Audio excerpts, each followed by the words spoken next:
Previously on the practice. Smoking crack. Please just get me out. If I get you out, you go into rehab immediately. I promise. Central line started to come loose from the uterine wall, and there was cocaine in her body. The baby. Little girl, 3.5 pounds. Sorry. Okay. This is unbelievable. 2 lovers and they're both dead? You think just because you got away with it last time, you can get away with it whenever? Yes. He has a narcissistic personality disorder. He commits a crime where it's impossible not to convict him, and the game is still getting away with it. Well, win or lose, won't this be fun? Were you trying to wrestle the knife away, or were you trying to kill him? It went into him during the struggle. It went in by accident? How many ways can I say it? We find the defendant, Joseph Heric, not guilty.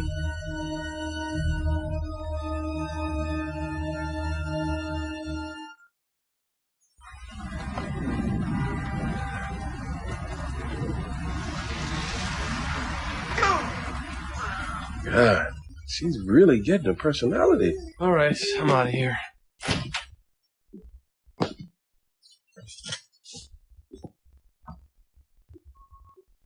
Who'd you kill?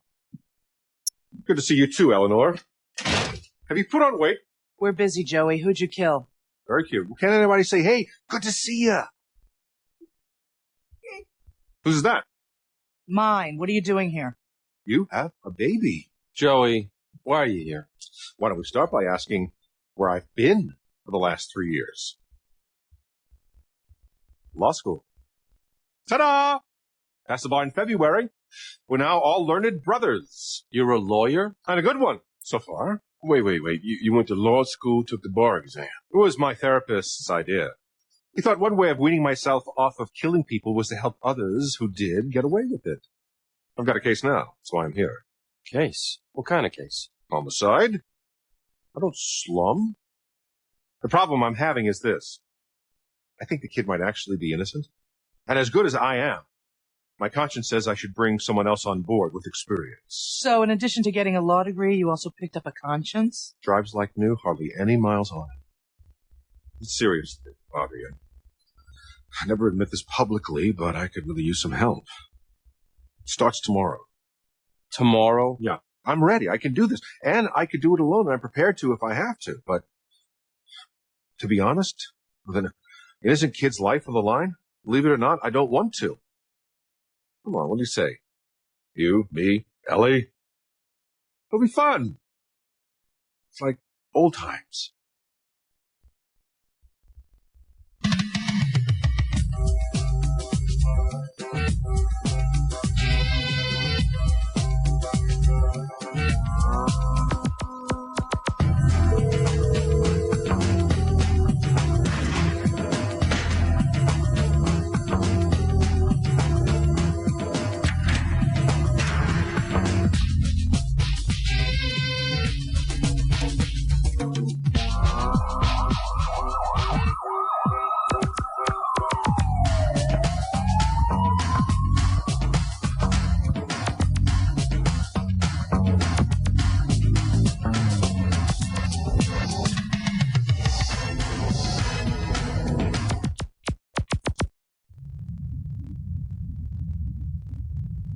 You're actually helping him?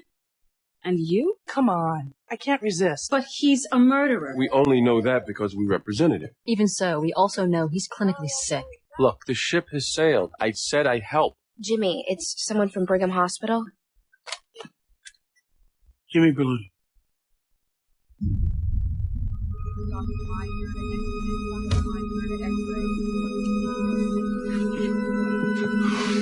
Hi. I'm sorry, Jimmy. Hey, shh. This is Lucy Hatcher. She works with me. She also works for Rape Crisis. I feel so stupid. What happened? You're gonna be mad, Jimmy. I'm still... Prostitution. It was a trick. You just went crazy. I'm so sorry. Where's your baby? She's with a friend. She's okay. So, What happened? One of your tricks speed you up? He raped me. And then he beat me up. He raped you? The sex wasn't consensual? No. I mean, it probably would have been. I mean, we went to a room, too, but as soon as we got there, he just wigged out. It was like he had this thing against hookers, like we were evil. I told him to get out, and he raped me. Do you think you might recognize him if the police showed you some photographs? He gave me his name. I told it to the police. The body of Jean Homestead was found in an alley off of Tremont Street, a deep gash in the back of her head, the apparent victim of a mugging. That's the way it looked, because that's the way that Daniel Carrington wanted it to look. But that is not the way she died, ladies and gentlemen.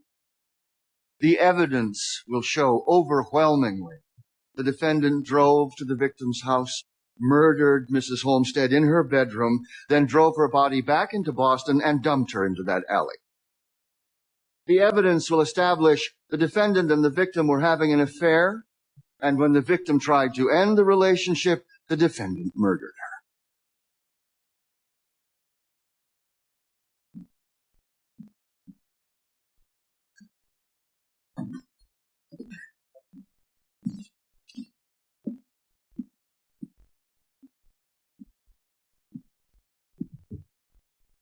The homicide rate in this country, this city, our city, the proud city of Boston, is starting to climb. And people like me, you, getting damn sick of it. For one, I'm fed up with exalting civil rights to the point where the criminal enjoys more constitutional privileges than we do. Enough already.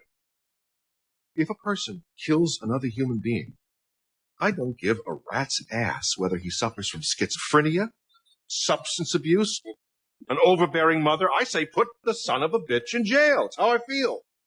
It may be how some of you feel, too. Certainly how the government feels, and I salute them for it. But every once in a while, in their zeal, their haste to make sure a murder is avenged, they get it wrong, and they arrest the wrong person. My heart goes out to Jean Homestead's husband sitting there, and her son. We all want to catch the person who killed Jean Homestead. But Daniel Carrington is not that person. They've arrested the wrong man.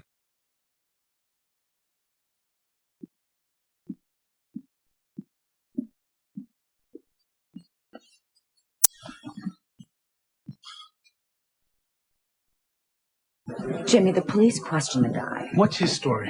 They went back to her place. He didn't know she was a hooker.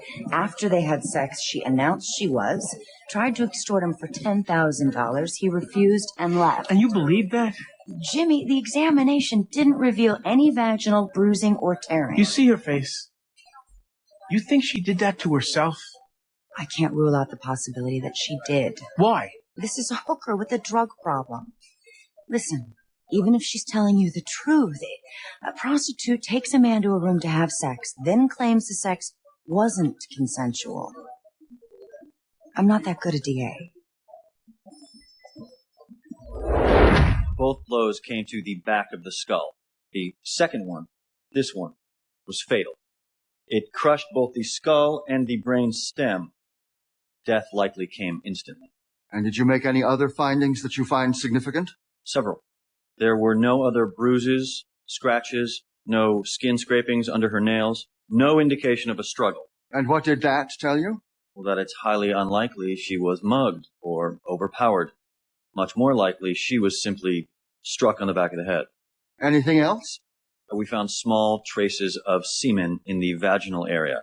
We submitted samples for DNA analysis. They were an exact genetic match with the defendant. Thank you, Doctor.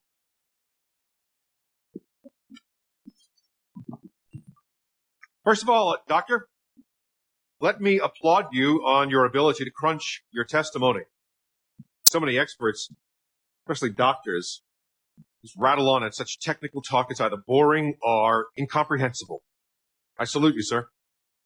Thank you. I probably shouldn't be admitting this, but I can't take issue with a single thing you said.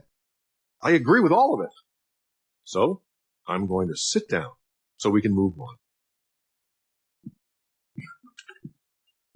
Oh, I'm sorry. There is one thing. It is possible for her to be mugged and dragged into the alleyway without showing any physical signs, such as bruising or fingernail scrapings? Yes, it's possible. Excellent. Thanks. Oh, one other thing. If my client had intercourse with the victim several hours before her death, semen evidence could still be found, couldn't it? Yes. So, it's possible my client and the victim had sex. She was later hit on the head and killed by somebody else. Your findings don't exclude that possibility, do they, Doctor? No. Thank you.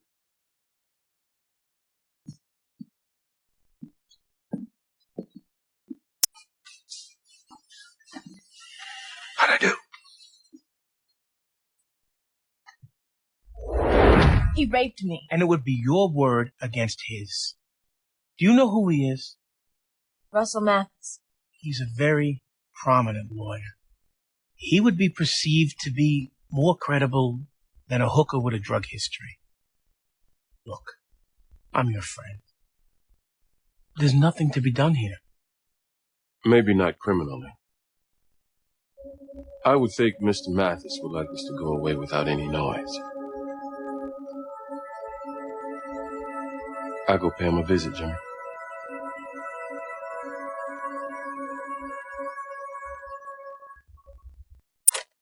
I'm ending it now, Danny. I can't see you anymore. I'm married, and the truth is, you're beginning to frighten me a little. I just need you to stay away. That was identified as the voice of the victim? Identified by her husband, yes. Where was this message found, Detective? On the defendant's voicemail, recorded at 6 minutes past 9 on January 17th. And according to the coroner's findings, when did Mrs. Homestead die? Her body temperature indicated that she died about 10 p.m. that same night. Did you make any findings as to where she died, Detective? Our conclusion was that she died in her own bedroom. There were microscopic blood spatterings on her bedpost as well as the carpet. The blood matched up genetically to the victim. We believe she was killed there and then moved. Any other evidence lead you to this? We also found microscopic blood splatterings in the defendant's car. Blood that also belonged to the victim. Thank you, Detective.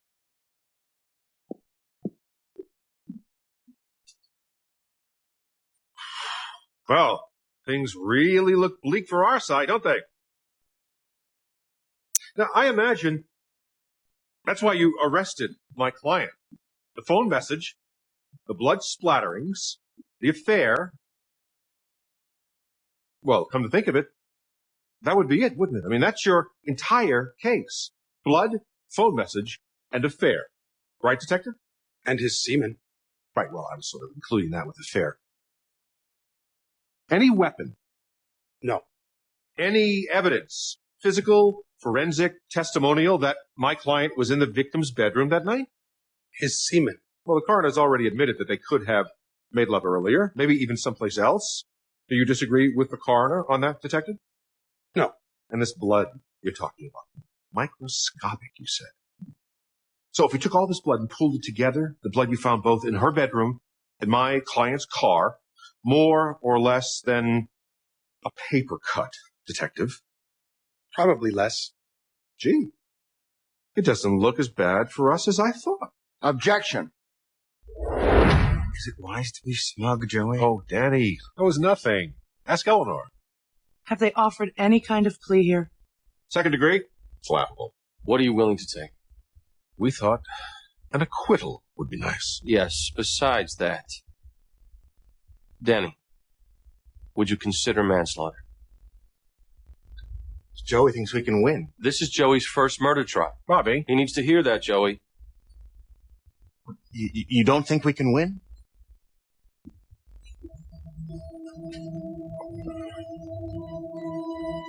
Yes, you have a shot here. But your lawyer's opinions are colored by his ego. Bobby. This is what you get for making me second chair.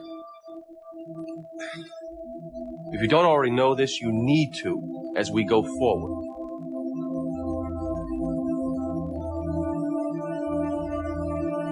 I've trusted Joey this far. I'm going to keep trusting him.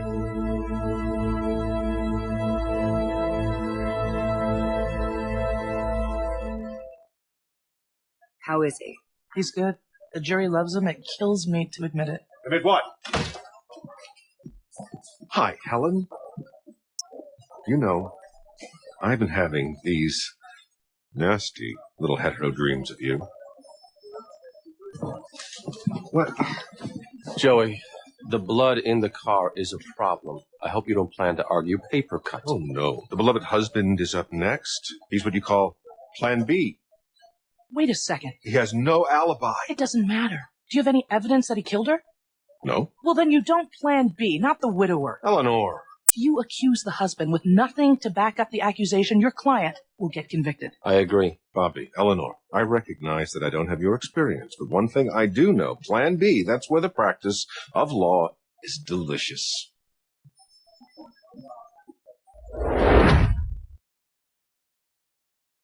Mr. Belluti, Mr. Mathis can see you now.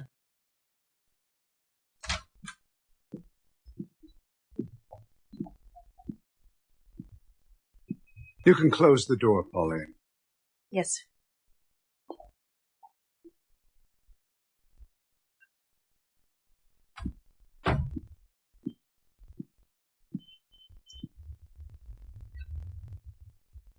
It's the conclusion of a rape crisis counselor that she was raped. She tells me she was raped, and I believe her. You believe her? Your client set me up, Mr. Belluti. She had relations only then to tell me what her occupation was, and then she attempted to extort me. Did she give herself the black eye? Perhaps she did. I assure you I didn't. Why are you here? The district attorney's office has to prove its case beyond all reasonable doubt. In civil cases, as you know, the burden is much less. She makes for a credible witness. Get to the punchline. We settle now or sue you tomorrow.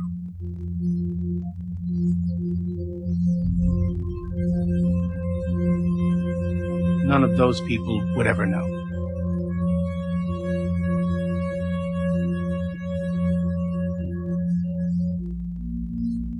On your way out, Mr. Belluti, take a glance at the artwork on the walls. We are a very rich law firm, Mr. Belluti. It's a byproduct of having many excellent lawyers. Go forward with this extortion. I'll deploy the attorneys here to destroy both your client and you. And that's not extortion? No, it isn't. Because I didn't rape your client. You may leave now, Mr. Belluti.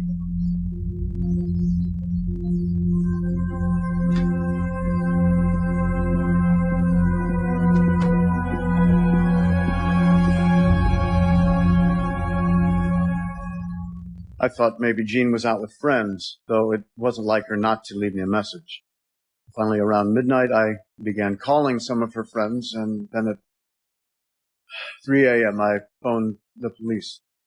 Mr. Homestead, I know that this is very difficult, sir, but, did you have knowledge of your wife's affair with the defendant? I had learned about it a week before. And how did you find out, sir? Jeannie had been in therapy, and her therapist implored with her that she tell me. And as a result of your finding out, We had some very severe arguments, ending with a recommitment by both of us to our marriage. And as for the defendant? She planned to break it off. Do you know if she did that, sir? She said she had 3 conversations, telling him that... Objection, hearsay. Withdrawn. Joey. Let it in, Eleanor. No, this is... The objection is withdrawn, Your Honor. I think we should all hear this. Would you continue, sir? She said that he was having a difficult time accepting that they would not be seeing one another again. Jean even thought that she might eventually have to get a restraining order. Why? She was becoming afraid of him.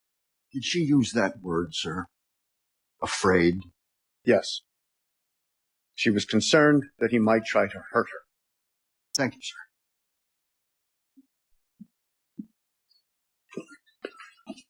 Well, now I wish we hadn't withdrawn our objection at all if I knew you were going to say that. Mr. Heric. So, your wife told you the things she'd been discussing with her therapist? Yes. Has she engaged in any other affairs? Not to my knowledge, no. Has she talked to you, perhaps, about being unusually attracted to a younger man? An attraction that both she and her therapist considered unhealthy. Mr. Homestead, did she tell you she'd been sexually attracted to another man? A younger man? Yes. A man that she had once even kissed? Yes. Sir, do you see that man in the courtroom today?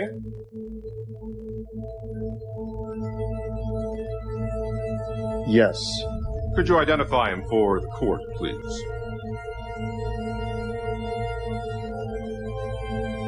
My son. Her stepson.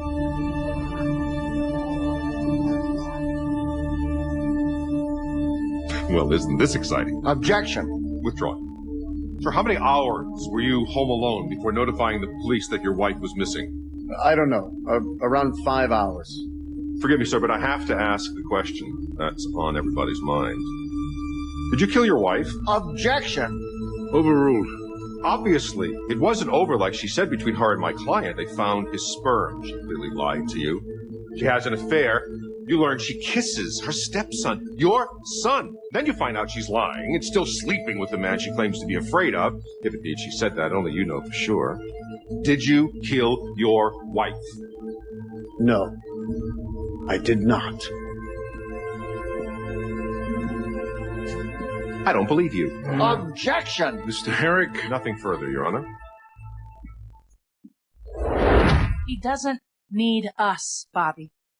He's not even letting us in on all of his cards. We're simply sitting in a courtroom as spectators to be impressed, which is exactly what his narcissistic disorder is all about. He needs other people to see his achievements in order for him to enjoy them. Well, we can't get out now, Eleanor. We were just talking about you, Joey. Nice little bombshell. Wasn't it, though? Why didn't you tell us about it? Oh, come on. It ruined the surprise. Now, the question becomes, do I let Daniel testify? Things are going so well. Does he have any skeletons? Not that I'm aware of. Then he has to testify. He has to explain the semen. And the blood in his car. I could rest now. I'd argue they didn't make their burden. Joey, things aren't going that way. You need to put him up there. I'll do whatever you want. But Jennifer, we're not going to win this. He's prepared to put an army of lawyers on this. I think we should just let it go. The man rapes me, and I'm supposed to just let it go?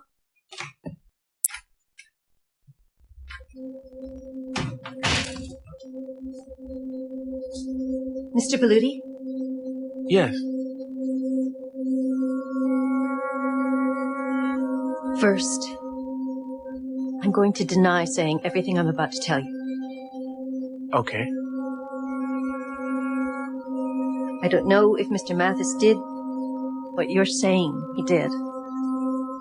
But there's a junior partner at my firm.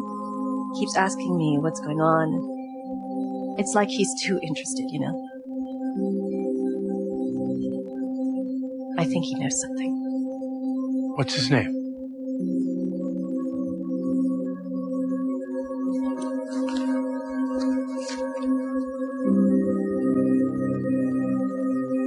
Like I say, we never had this conversation.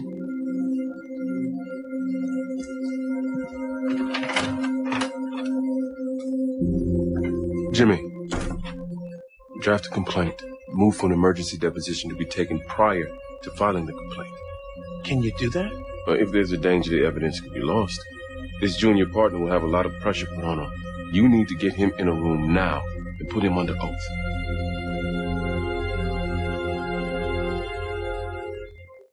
File the complaint, counsel. We're happy to do that, Your Honor. I would think the defendant would seek to explore ways of making this go away before we file, since filing makes it public record. That kind of threat is evidence of the extortion.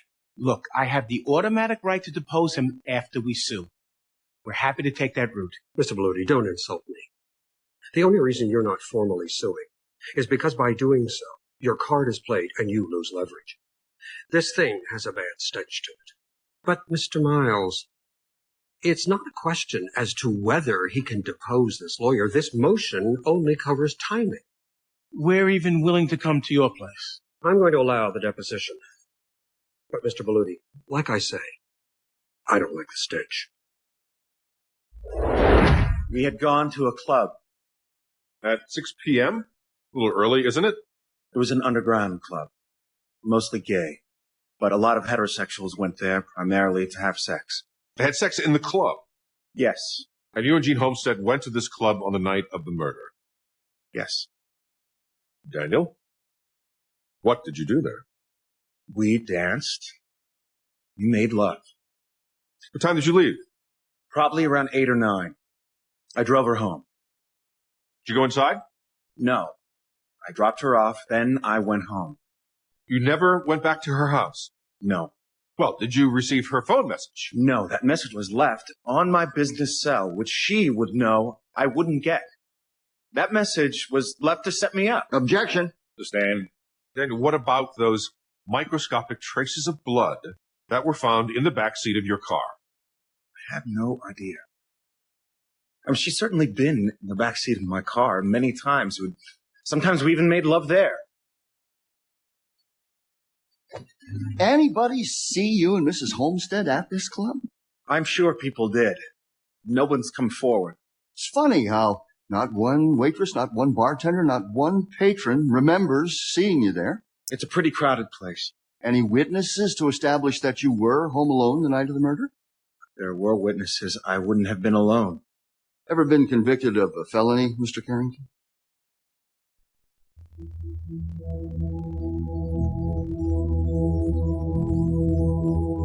Once. Many years ago. What was it? Assault. Assault and battery. You beat up a girlfriend, didn't you, Mr. Carrington? I pushed her. Pushed her, and she was hospitalized with 3 broken ribs. Wasn't she, Mr. Carrington?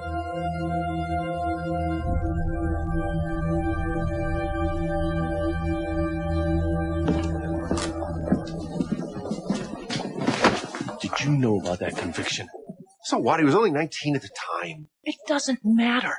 That felony was reason enough to keep him off the stand. You told me to put him on. Did you know he beat up a former girlfriend? Well, the jury had to hear his story. How about you letting us in on all the facts from now on? Just help me prepare my closing. I'll meet you back at the office.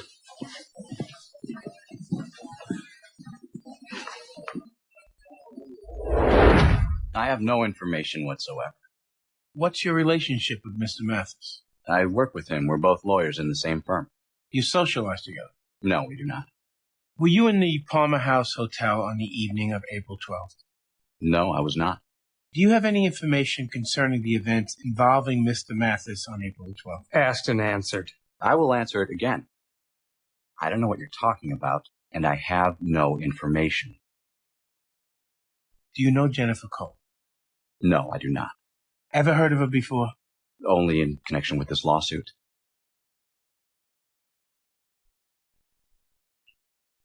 Okay. We're done. You can go, Mark.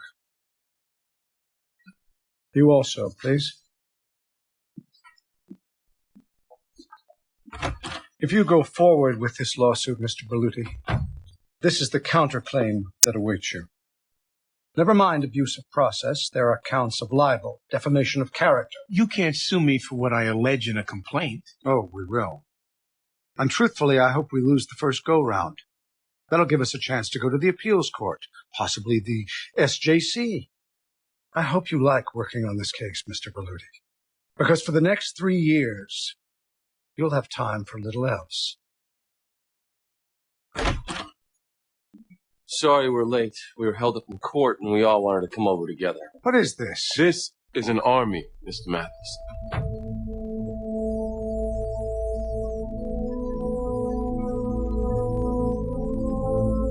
See, you may have thought to yourself, nobody's going to take up the cause of a lowly prostitute. But you were wrong. Jennifer Cole is a friend of this firm. We care about Jennifer Cole. We stand committed to exercising Jennifer Cole's rights. I guess what I'm trying to say, Mr. Mathis, if you want a war, you've got one. You think you're ready to challenge the resources of this law firm? Do some research.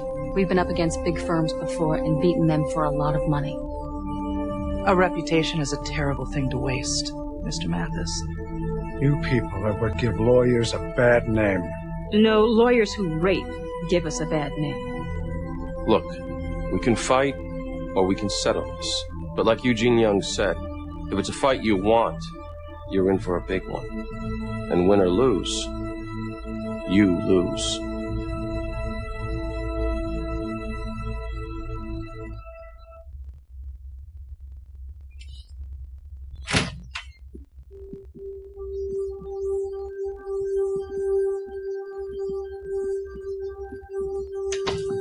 $175,000. All conditioned on total confidentiality. 175,000? I think we should take it. Okay. We'll have to check tomorrow.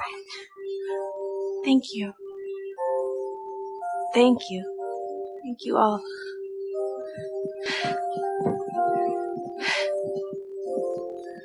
But Jennifer, listen.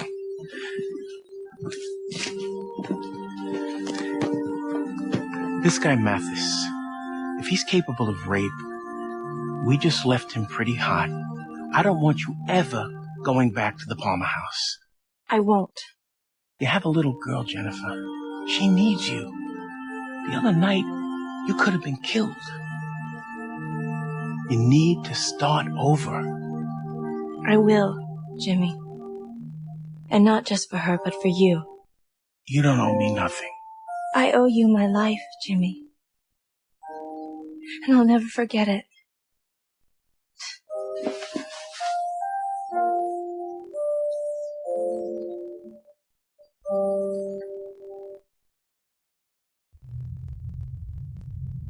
She told her husband she feared Daniel Carrington, feared that he might hurt her, and she's found dead. Dead with traces of Daniel Carrington's semen in her. Her blood is found in Daniel Carrington's car. Come on. He previously beat up and hospitalized another girlfriend. All the evidence in this case points to him, and what's his story? They made love in a bar? Nobody saw them in this bar. Not one patron, not one waitress or bartender. There was a message from the victim breaking off the relationship, a message to the defendant left 1 hour before she was murdered. There is no doubt here, ladies and gentlemen. Daniel Carrington murdered Jean Homestead.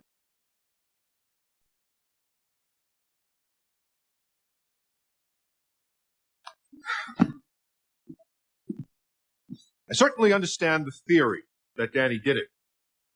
His sperm, blood, phone message. Makes perfect sense to jump to that conclusion, doesn't it? But we don't jump to conclusions in murder trials. The evidence has to establish guilt beyond all reasonable doubt. Now, have they really done so here? They certainly didn't rule out that they made love at the club or that Danny was alone at home. Now, let's face it, we really can't rule out the husband, can we? He had motive, opportunity, no alibi. What about the stepson, for that matter? And his stepson embroiled in an Oedipal affair. Certainly capable of twisted turns. Doesn't even stop there. Suppose Danny Carrington had another lover. No evidence, to be sure, but they didn't even investigate that. And is it really that far-fetched?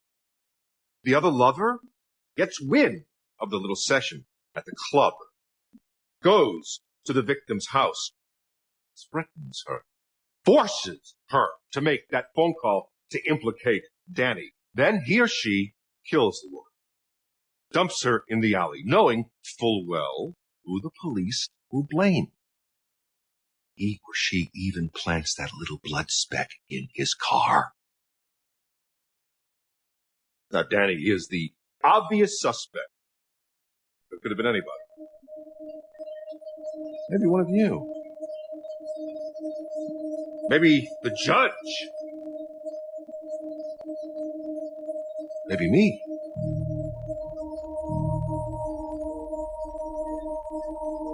Now, could have been a bonehead, stupid murder by Danny, or one of the more perfect variety by somebody else to frame her. The husband, the stepson, a female lover, a big, gay, sick lover, anybody. The simple truth is, we don't know. Certainly not beyond all reasonable doubt.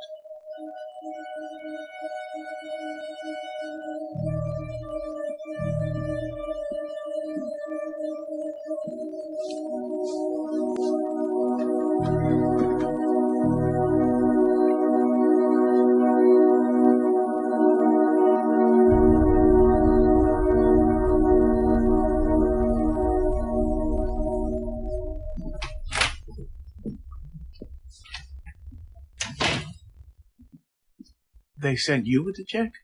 No, the check is coming by messenger. May I see you in private, Mr. Berluti?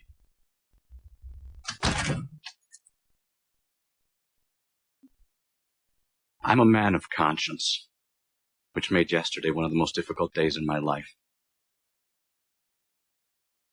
I lied in my deposition, Mr. Berluti. I had a hunch. I don't think you had this particular hunch. About 6 weeks ago, I met Jennifer Cole in the Palmer house. She passed herself off as a young advertising executive.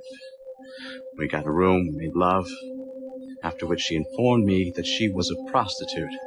And if I didn't give her $10,000, she would tell my wife. Or cry rape. Here's a copy of my check. There's nothing to be done now. Your case is settled. But these are people with families, Mr. Berluti. It's difficult for me to stay quiet, knowing she's going to do this again.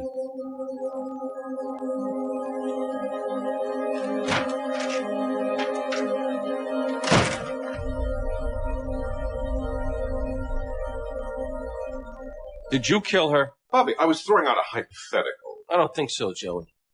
This totally fits your narcissistic disorder. The only reason we were at that table was to be an audience for that smile. You did it, and you wanted us to know you did it. You've been watching too much television. Did you and Danny used to be lovers? Well, now that you mention it. That's how I got the case. I'm going to the DA. Oh, please, Bobby, the jury's out. If we win, you've got nothing to say. If we lose, well, DA's just loved and brought conviction stuff. I'm sure he'll be thrilled to listen. I think you want to lose. That's why you put your guy on the stand with a felony conviction and that closing. Well, wait. What was wrong with my closing? It was ridiculous. Maybe the judge did it. Maybe a juror did it. I also said maybe the lawyer did it. That part you seem to believe. You killed her. Bobby. You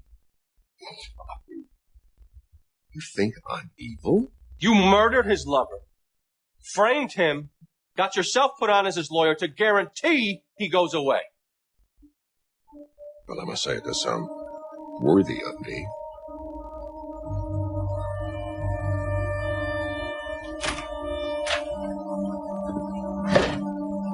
Hi, everybody.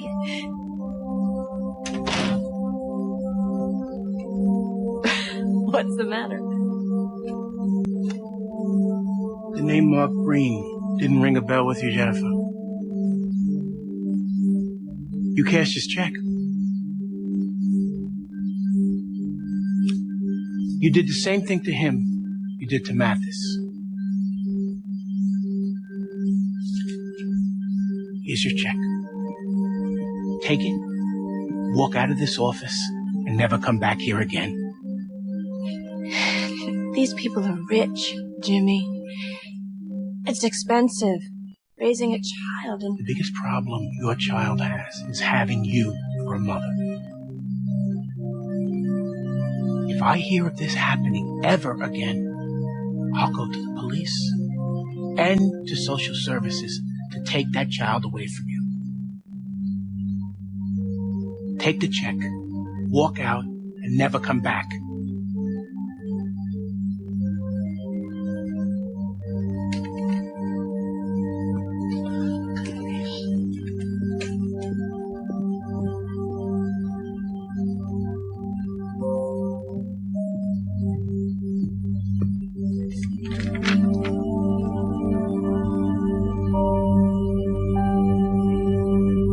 I'm so nervous. Will the defendant please rise? Madam Foreperson, has the jury reached a unanimous verdict? We have, Your Honor. What say you? In the matter of the Commonwealth versus Daniel Carrington, on the charge of murder in the first degree, we, the jury, find the defendant, Daniel Carrington, guilty. We will appeal, Your Honor. So noted. Members of the jury, this completes your service. Security, will you take the defendant into custody? We're hereby adjourned. Danny, listen, don't lose hope. We will keep trying. Well, what happens now? Come right in. We're going to start talking about our appeal. Now, Danny, don't lose hope. Don't lose hope, Danny. Remember, in the end, it's a good world.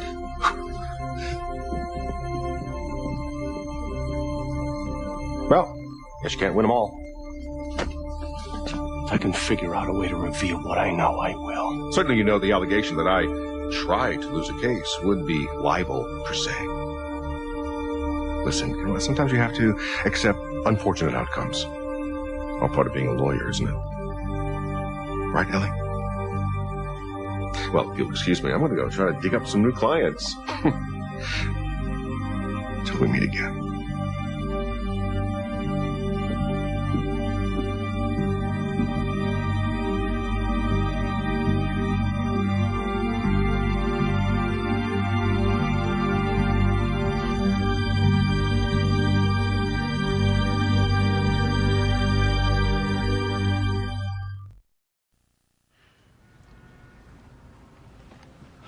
Why wouldn't you tell us what it's about? I have no idea. Have we broken any rules lately? Well, not that I'm aware of. I've never even appeared before this judge. Neither have I. Sorry to keep you waiting, gentlemen. Thank you for coming. I'll skip the pleasantries and get right to it. Lawrence O'Malley. You've heard of him. We read the papers. Excellent. Then you're halfway up to speed. You obviously know he thinks he's Hannibal Lecter. Tomorrow's papers will be covering his need for new counsel, which is where you come in. You're it. I beg your pardon? His lawyer fell out. There will be no continuance for Mr. O'Malley. The trial will start the day after tomorrow, which means I need seasoned criminal defense attorneys who can jump in. Hold on a second. The files are being delivered to your office as we speak. You can't just assign What us... you need to know about the judge, Mr. Donnell, is that she doesn't like to be interrupted. The trial starts on Tuesday. You will be his lawyer. In fact, I'm assigning your entire firm to it to ensure the bastard doesn't have any inadequate counsel appeals. What about our other cases? I'll write you a note. Sorry to do this, boys, but your reputation speaks for itself. What happened to his other lawyer? Your client bit off his nose.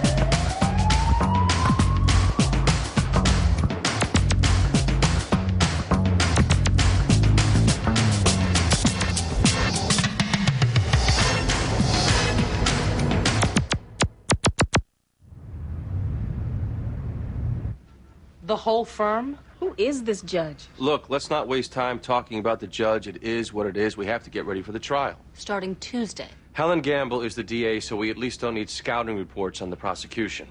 Eugene and I will meet with the client tonight. Eleanor, I need you and Beck to meet with the psychiatrist first thing in the morning. So we're going insanity. Yes. Lindsay, I'd like you and Jimmy to meet with his former lawyer. He's at Mass General in good condition. The guy really thinks he's Hannibal Lecter. That seems to be the question. The prosecution thinks he's faking. Eugene, we should go.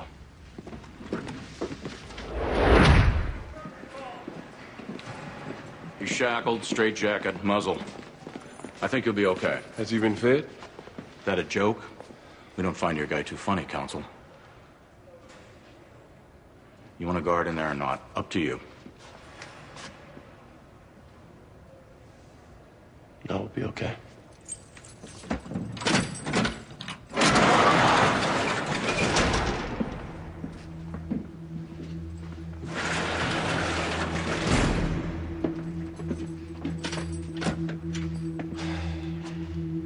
I'm Bobby Donald. This is Eugene Young, appointed by the court to represent you. The judge refused to continue the case. She evidently didn't want to reward you for biting off body parts. That means we go day after tomorrow, which means we have a lot to do.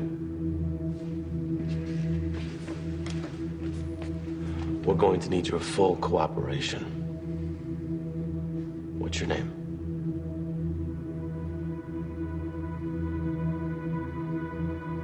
Did you miss the part about full cooperation? What's your name? My name is listed in the indictment. I assume the question is designed to elicit what I think my name is, to give you some sense of whether I'm sane. I suggest you take it up with the doctors. All right, look, let's not waste time with you trying to prove you're smarter than me. You're in prison, I'm not. You're sitting there shackled, wearing a muzzle. I'm not. You're the one who could be spending the rest of his life in prison. Do you know your name? Lean in closer. Just tell me. My name is Hannibal Lecter. You plan to argue insanity? You murdered and ate 3 people, Mr. Lecter. Insanity seems to be our best bet. I didn't kill them. The other man killed them. What other man? What other man?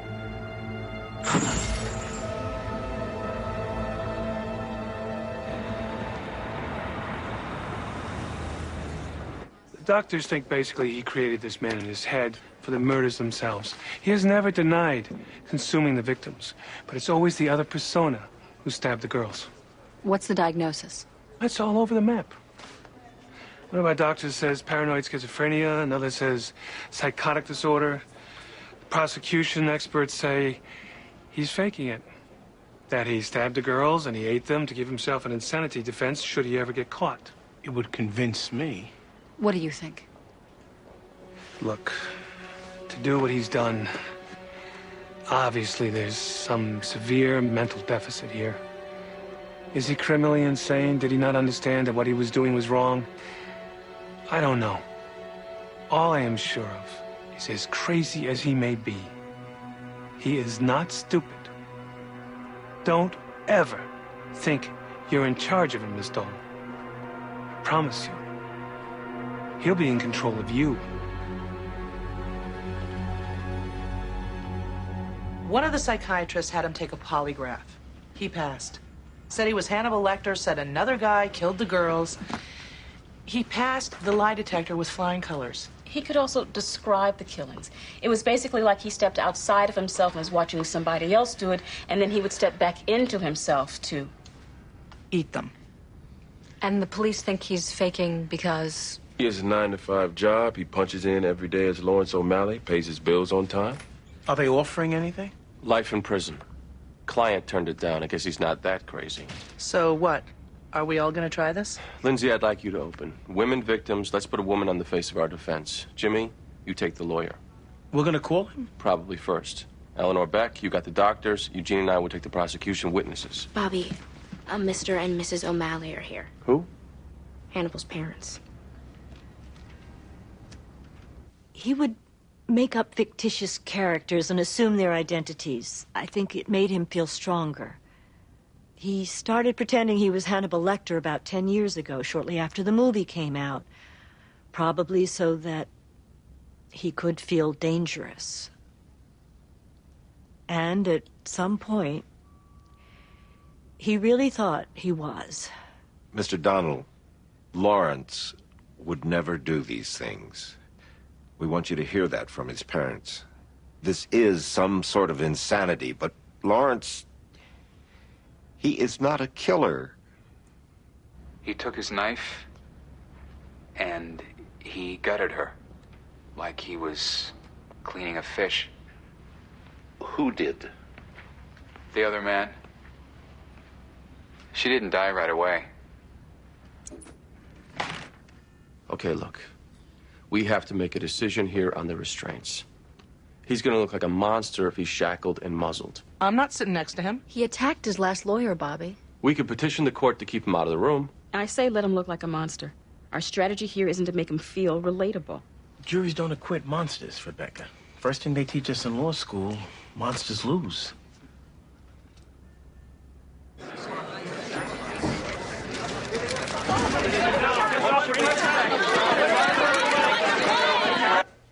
Anybody who would take the lives of 3 young women, then cannibalize them, has to have a little insanity going on.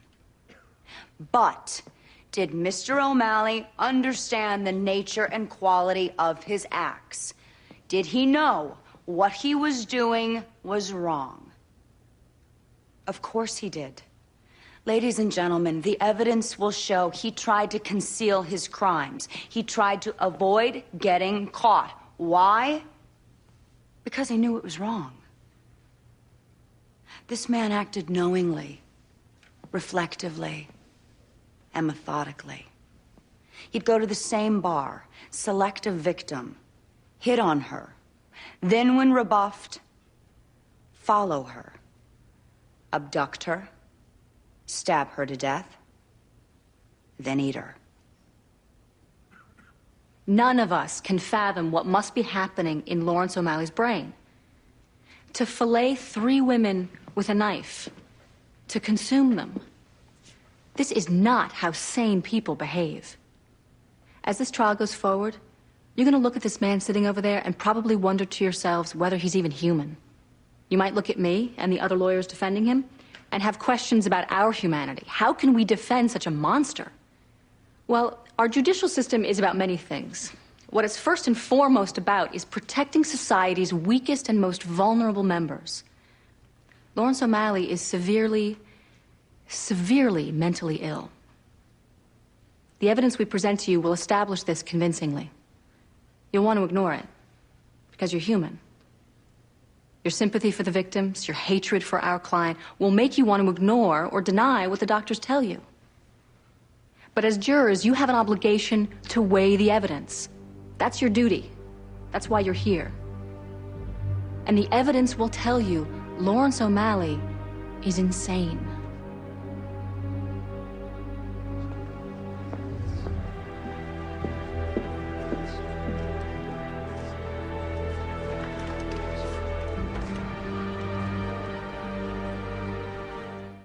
We'd had so many complaints about how bad the house smelled, we finally sent an officer out there.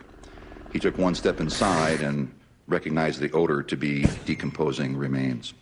We obtained a search warrant, went to the premises, and quickly found 3 bodies in the basement in different stages of decomposition. Was anybody else there, Detective? The defendant, he kept saying, I'm sorry, I'm sorry. That's pretty much all he said at the house. I'm sorry. Now, you said the bodies were in different stages. One was basically skeletal. The other 2 were carcasses. It was extremely gruesome. Detective, did you find anything else? There was a freezer which contained frozen meat, human meat. Now, you later interrogated Mr. O'Malley at the police station, did you not? Yes, where he described each of the killings in detail. According to the coroner, the descriptions were accurate. Thank you, Detective. You asked my client his name? Yes. What did he tell you?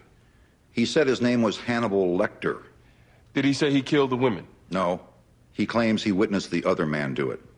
He just called him the other man. The same other man for all 3 murders? Yes. Did he describe the other man? Yes. The description he gave pretty much matched himself. He would be at the bar 3 nights a week, easy.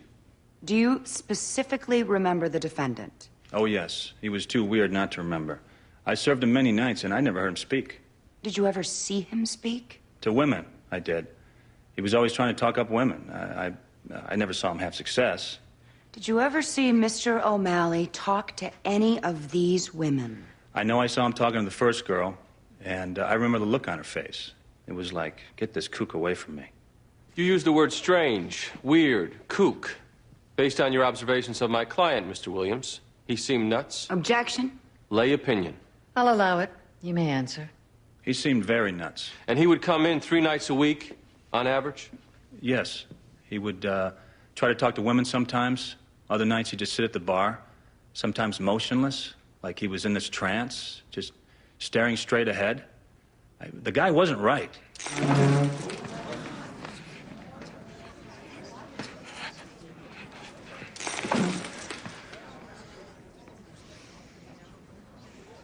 We don't need that. Scaring the jury doesn't help us here, Lawrence. Just sit there and be a passive monster. Can you do that, please? All right, look, the facts are pretty much in. The rest of the trial goes to the insanity issue. The big decision for us is whether or not to let you testify. We'd like to put you up there, but we can't if we think you'll strike terror in people. Forbes is here. Jimmy's prepping him. Okay. We'll lead with him and then go with the doctors. I'd like to talk to her, please. Who? Her. My attorney. The one who delivered the eloquent opening about me being one of society's most vulnerable members. Please. Sit.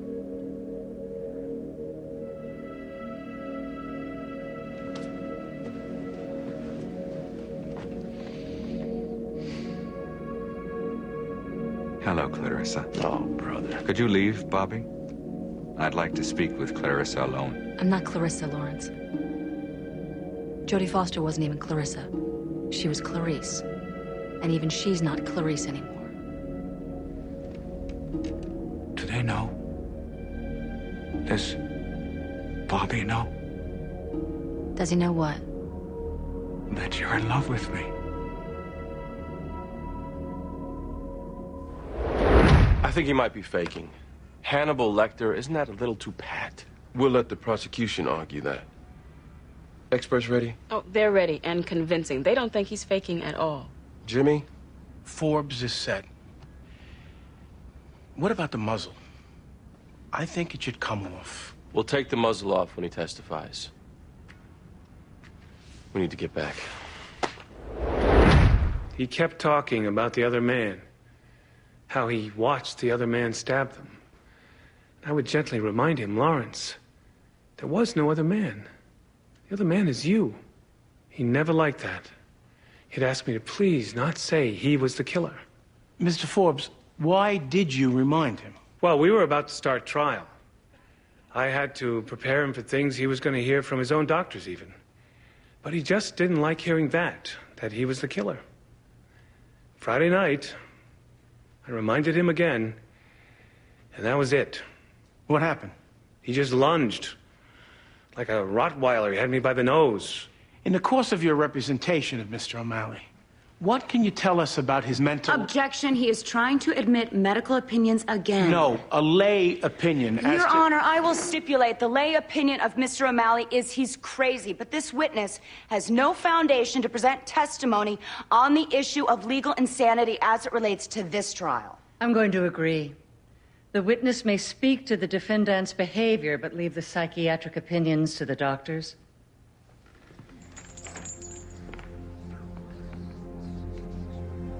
Mr. O'Malley, please take your seat. Mr. O'Malley. Your Honor, at this time I'd ask that the district attorney be disqualified. Why? She and I have had relations.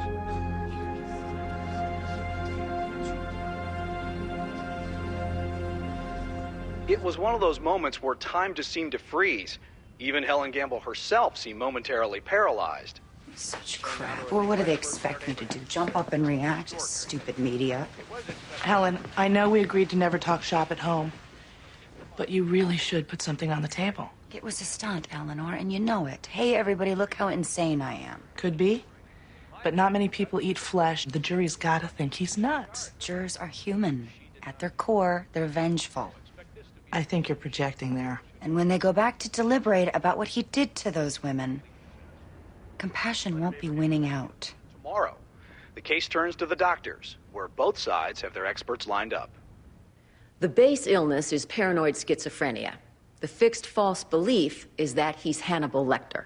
And doctor, does paranoid schizophrenia make a person homicidal? Well, there are no norms. It doesn't necessarily make a person dangerous. It seems with Mr. O'Malley that when he kills, he experiences a psychotic break from his other reality. You lost me there. He becomes somebody else altogether when he kills, the other person. Then he goes back to being Mr. Lecter. Basically, he suffers from paranoid schizophrenia always, and he suffers from periodic psychosis on top of that. Or he's faking. I don't believe he could feign these kinds of symptoms, Miss Gamble. Well, doctor, have you ever known a person to feign schizophrenia or psychosis? Successfully? It would be extremely rare. But it can be done. And in my medical opinion, Mr. O'Malley is doing it here. Why do you think so? Well, for starters, he's completely functional as Lawrence O'Malley. He goes to work, performs competently there. None of his co-workers have ever seen a sign of Hannibal Lecter. Well, could he just be covering it up? Sure, but why?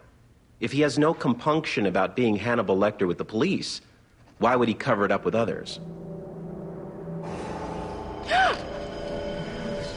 I'm sorry.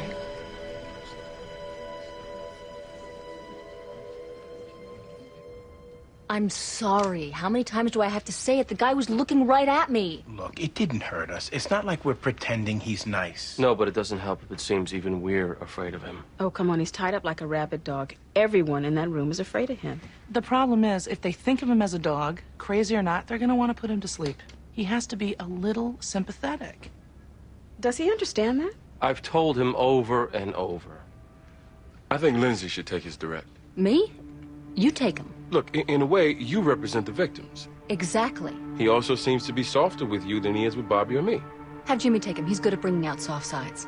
Look, any one of us could do it. You'll be the most effective. His best chance to be sympathetic is you.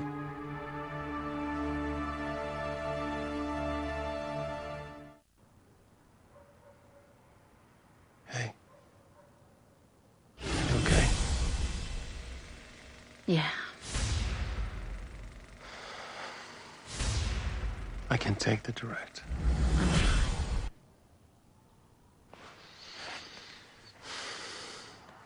He really scared you, didn't he? The way he looked at me. I'll tell you this, Bobby. He's not faking. I looked into those eyes. They were the eyes of insanity. I may not be a doctor, but I saw it. That man is truly crazy.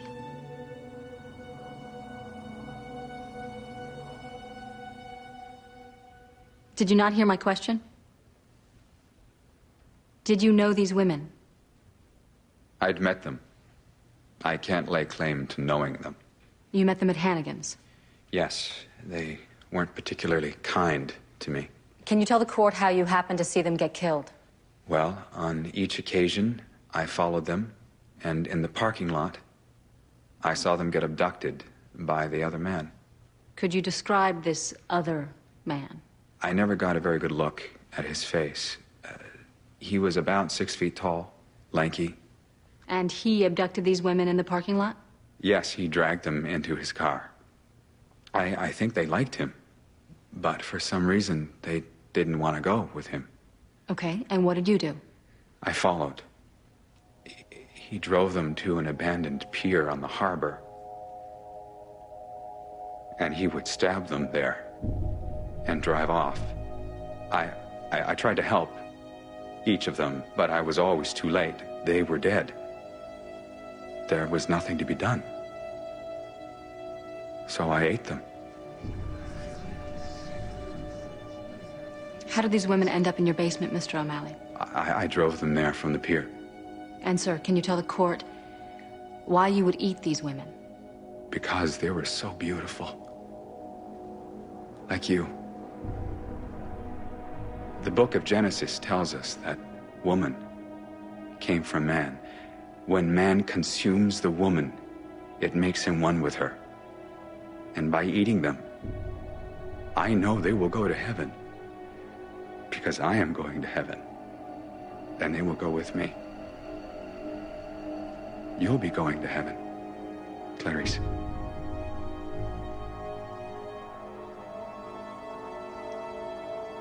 You think my name is Clarice? That's all I have.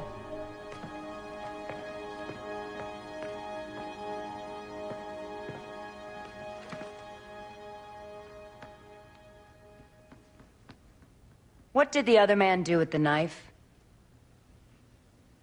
I don't know. Funny how it never turned up, like it was hidden or disposed of carefully. The other man really knew what he was doing, I guess. You sucked my fluids to make me one with you. How come you never told your coworkers your real name? You went to work every day as Lawrence O'Malley. You did your job as Lawrence O'Malley. Collected your paychecks, paid your income taxes. You did everything as Lawrence O'Malley. Why didn't you tell people you were really Hannibal Lecter? It makes it difficult to invite somebody over for dinner. That's clever. Would you have sexually engaged with me had you known my true identity? When you saw these women murdered by this other man, why not go to the police? I was afraid of being a suspect, since I was there. You could have prevented other women from being killed. Surely you have a conscience, or do you? By the time I realized he was a serial killer, bodies were in my basement. I didn't know what to do. So you just let women continue to be murdered? I am trying to help now. Oh, you're helping now? Yes. I gave the police a partial description. I told them where he kills. Instead of persecuting me, you should be looking for him, especially since... Since what? He's planning to kill Clarice.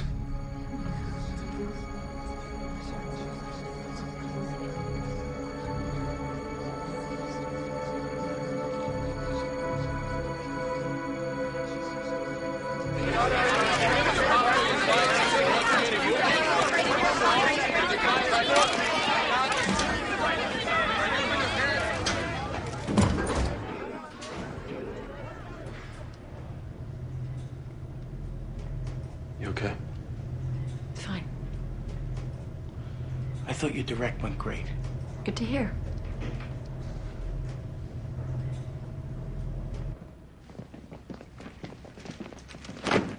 I don't want to win this case. I don't want him going to some state mental facility that he'll be able to break out of in a week. Okay. No! I went through this with Hinks. I don't want to go through it again. I don't want to win this case.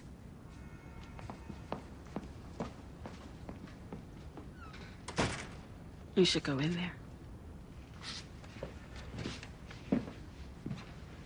Eugene, can I see you for a second? This could be nothing. What? Jeannie Tanner is a friend of mine. She works at the coroner's office in Suffolk. There's an unsolved murder. Happened 7 weeks ago. 28-year-old woman, stabbed to death, found behind the Marriott. Last seen alive at Hannigan's bar. 7 weeks ago? Lawrence O'Malley was in custody. It's exculpatory evidence and they held it. This is not exculpatory. It has nothing to do with the case. Woman stabbed, seen at Hannigan's bar. Come on. This was a robbery victim. The woman was stabbed once. We should have been told about it, Helen. The state has no obligation to inform the defense of every other homicide. Oh, please. This one either fits the pattern or comes damn close. I don't agree. Come on, Ms. Gamble. It's close enough. But, counsel, explain to me the harm. We may have had another defense available. Which is? Somebody else is killing these women. Oh, come on. My client has always maintained the other man killed these girls. We now have knowledge of the other man. You've got to be kidding. Your Honor, we should at least be allowed to change our plea and argue the elements. In addition... First of all, this is absurd. Second, you can't just change a plea. We got stuck with this case on Sunday. Sunday. Now we find out the prosecution knew of another murder that fits the pattern. At the very least, we should be able to change our plea. It means one extra witness on this other killing. It doesn't inconvenience the court. And to deny us this, you just guarantee my client an appeal. Okay. I'll let you plead in the alternative. I don't believe this. Ms. Gamble, you should have revealed that other murder. Be glad I don't find misconduct. How's she doing? She's okay. She's a little... She's okay. I am not okay. Lindsay... What's wrong with you? I'm not okay. Somebody can beat you half to death and you can go back to being okay the next day. You're always okay. Bobby's okay. That's how you handle things. You're okay.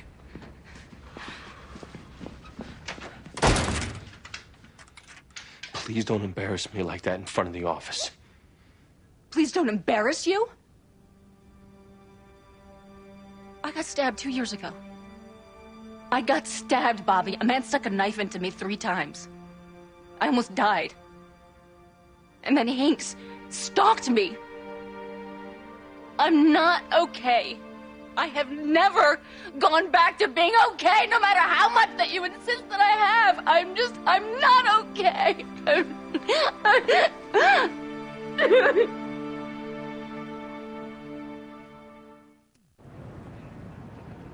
The cause of death was stabbing? That's correct. And the victim, Jill Hanover, was at Hannigan's bar the night she was killed? Yes. Found in an alley off of Commercial Street by the harbor. Is that right, Detective? Yes. And Miss Hanover was killed on March 26th? Yes. And do you have any leads or suspects at this time, Detective, relating to this murder? No, we do not. Is this killing related to the 3 murders which are the subject of this trial? We don't believe so. Why not? Well, Miss Hanover was stabbed once in the neck.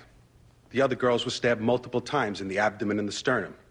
A different knife was used for Miss Hanover. The body was also dumped in an alley as opposed to being transported to a basement and consumed. Miss Hanover was African American and overweight.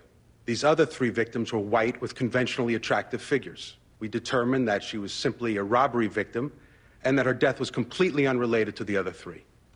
Can you prove that, Detective? Obviously, we can't prove anything until we catch this other suspect. The other suspect?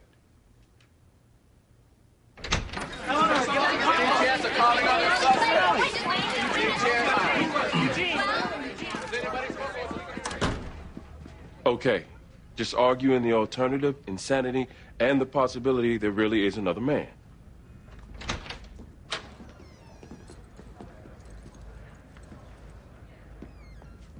All right, look, we have 2 theories. They're mutually exclusive, but the law permits us to present alternative defenses. It's risky, but it's in our interest to do so here. Where is Clarice? Never mind. Is she all right? I'm right here.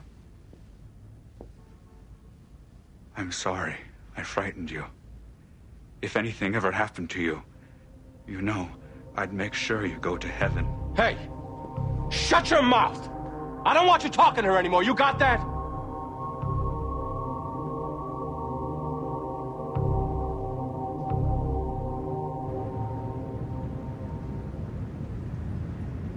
The fact that they have thrown in this 11th hour theory, maybe somebody else did it. That evidence shows the desperation of the defense, ladies and gentlemen. First, he's Hannibal Lecter. Then, zip, throw in a psychotic break. Then, what the hell? Why not? Let's say it was another man after all. Lawrence O'Malley brutally stabbed 3 women who rejected his advances at a bar. It is that simple. Maybe he is really crazy enough to eat human flesh, but we don't let murderers go because they consume their victims. This is a competent, highly functional man who went to work every day, lived a rather normal life. Never flashed Hannibal or insanity to anybody. And here, we see him flashing it at every turn. Suddenly, he's standing up saying he and I had sex. He's calling his attorney Clarice. He bites off a lawyer's nose. So many sudden acts of insanity after 40 years without a sign. It's a little convenient, don't you think? He's trying to feign legal insanity to get away with his murders. 3 doctors who examined him testified he's faking. And he's hoping you fall for it. But just in case you don't, maybe another man did it after all. Worth a shot. He's been laughing at us this entire trial. Please, don't give him the last laugh.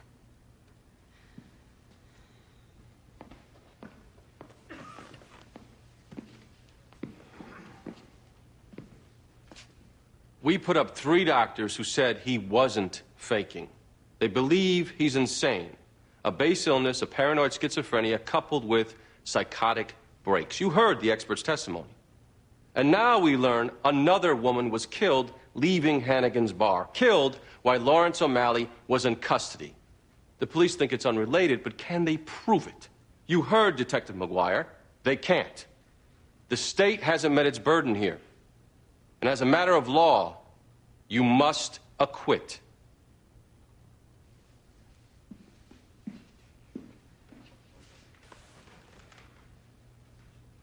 Ms. Gamble, rebuttal? Hold on, Your Honor. We're doing our closing in tandem. Mr. Donald took the first part. Very well. The most outstanding question concerns the 12 of you. We have a man sitting here, clearly psychotic. We know he eats people. He quite possibly kills them. Nobody likes the idea of him being anywhere except in a maximum security prison. But we all have our duties here. They prosecute, we defend, and you determine whether guilt was proven beyond all reasonable doubt. The 12 of you have the nastiest job of all, because to execute your duty, you have to find this man not guilty, which of course you don't want to do, but you must. The expert testimony was a wash at best. They put up doctors to say he's faking. We put up just as many to say the schizophrenia was real, as was the psychosis. On the insanity, there's no escaping doubt with all the conflicting opinions. And as for the other man, well, there was another man who stabbed a girl leaving Hannigan's bar. It happened while Lawrence O'Malley was in custody. That means it's possible. Possible. Things happened just as Mr. O'Malley claimed. He followed these girls out of the bar. He saw another man abduct them. He saw another man stab them, drive off before Mr. O'Malley took the bodies back to his basement. And this isn't some 11th hour theory we're throwing out in desperation, by the way. The police knew about this other murder, and they never told us. And we must ask ourselves, why? Why didn't they tell us? You've got reasonable doubt on the insanity. You've got reasonable doubt on the killings themselves. 2 very big questions. The third question, the biggest.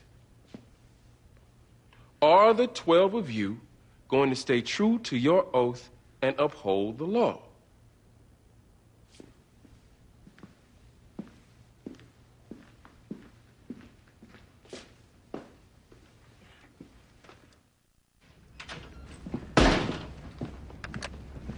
How'd it go? Jury's got it. If you didn't want to close, why didn't you just say so, Bobby? My closing You phoned it in. You stood up there. Back up, Eugene. Nobody closes like you can, and that was half-assed by the numbers. I said back up. All right, cut it out. We don't need this. Look, I don't want that guy on the street either. That's not what this is about. We have a job to do. Everybody in this room did their job, even Lindsay. It was your job to deliver your best, Bobby, and you were up and down in 30 seconds. What are we? Huh? Some clients we try our hardest for, others we pull back? When the hell are we?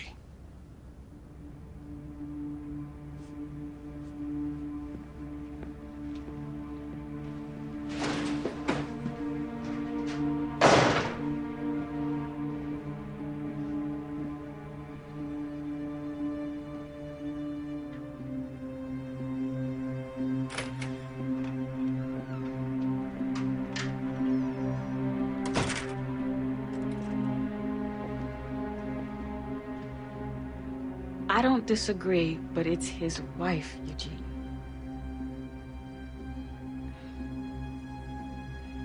Maybe you don't have to excuse him because of that. But I would think you could understand.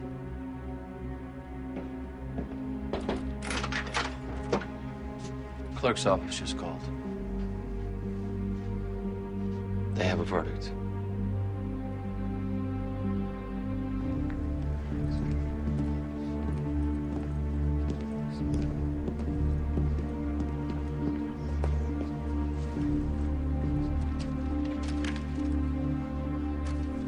The defendant will please rise.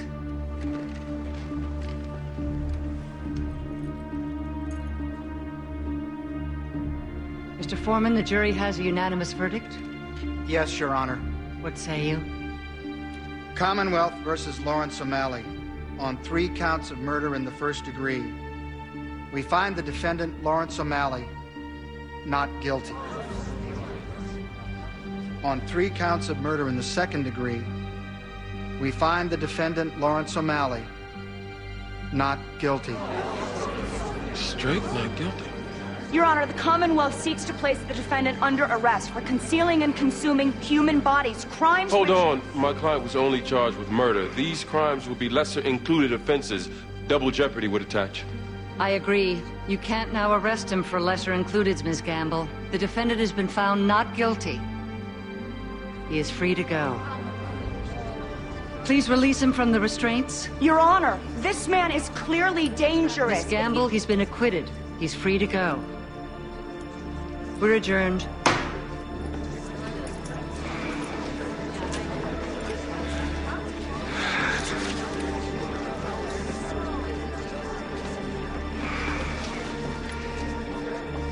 Thank you, Bobby. Eugene, you were sensational. Clarice.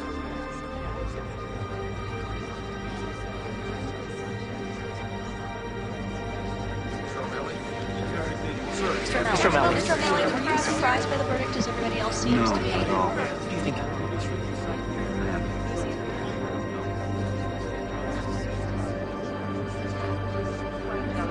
say the least. I mean, it was a bit intimidating. I'm glad it's over. It wasn't that we thought he was innocent. In fact, we all figured him to be guilty. We just couldn't get there beyond reasonable doubt. Not with that other murder.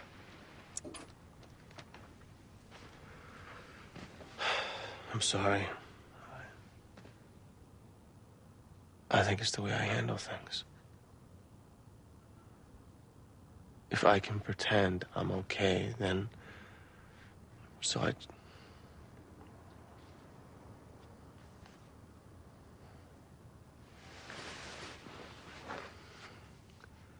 But Lindsay... It's not just me. You never talk about how you feel. You keep it all in until you just explode. It isn't just me here. I know. We both need to do better, Bobby. Or you and I, we won't make it.